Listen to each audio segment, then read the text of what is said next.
People complained about the smell. Neighbors argued about where it came from. Authorities were called more than once, and still, no one looked close enough. In the late 2000s in Cleveland, Ohio, a man named Anthony Sowell lived in a quiet residential neighborhood. He wasn't famous or wealthy. He wasn't invisible, just unremarkable. To most people, he was simply there.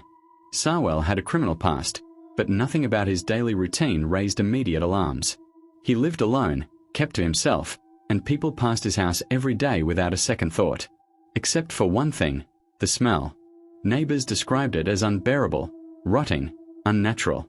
Complaints were made. Explanations were offered.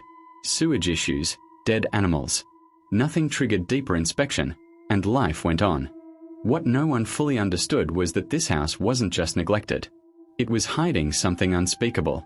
Behind closed doors, women were entering, and not all of them were leaving. Many were vulnerable, struggling, invisible in a different way.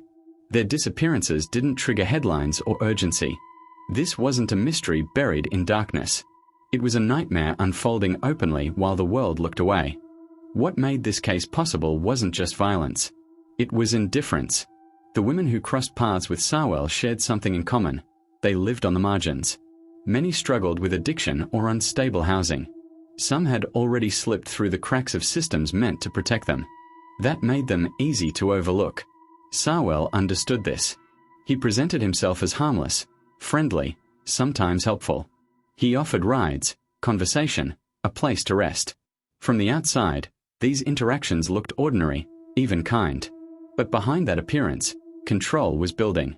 Women would enter his house and sense something was wrong. The smell, the atmosphere, the locked doors. By the time fear set in, escape was no longer simple. Sowell relied on isolation and power imbalance, not chaos. Red flags kept appearing. Neighbors saw women come and go at strange hours. Some noticed women who entered and were never seen again. Police were called multiple times for unrelated complaints. Officers even stood inside the house. Nothing stopped it. Each incident alone seemed explainable. No single moment screamed emergency, so no one connected the dots. Meanwhile, disappearances accumulated quietly. Families reported missing loved ones. Reports were filed, but without media attention or leads, cases stalled. Names entered databases. Faces faded from memory. Sowell grew more confident.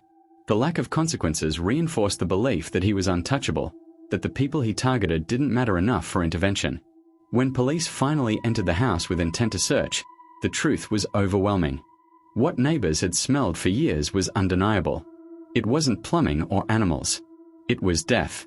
Bodies were discovered throughout the property, hidden in rooms, buried in the backyard, stuffed into crawl spaces. The house wasn't just a crime scene. It was a graveyard. Victims were identified. Women reported missing long ago, some last seen entering the house, some who had reached out for help before. Their disappearances had been logged and forgotten. The community was shaken. Neighbors replayed their complaints in their minds. Law enforcement faced an undeniable failure. Missed opportunities, minimized warnings, lives lost. As the case became public, Cleveland was forced to confront a reality it could no longer ignore. This wasn't just the arrest of Anthony Sowell. It was exposure of systemic failure. Investigators uncovered repeated missed opportunities. Officers had responded to calls at the house. Complaints were dismissed. One woman had even escaped and tried to report what happened. Her warning was deemed unreliable. Public outrage followed. Families demanded accountability. Questions flooded in. Why weren't complaints escalated? Why weren't missing women treated as urgent cases? The answers were uncomfortable. Bias, assumptions, lack of urgency when victims didn't fit the profile that sparks attention. In court, the evidence was overwhelming. The number of victims, the consistency, the physical proof left no doubt. But there was room for shame. This case didn't continue because it was invisible. It continued because warnings were discounted again and again. Anthony Sowell was convicted on multiple counts of murder and sentenced to life in prison. The legal chapter closed, but nothing else did. Justice felt incomplete. The victims' names were finally spoken aloud. Their stories were told, years too late. What remained was reckoning. This case exposed a brutal truth. Serial violence doesn't always hide in shadows. Sometimes it survives because victims are deemed disposable, because complaints are minimized, because assumptions replace action. Experts later described the case as a textbook example of how predators exploit social neglect.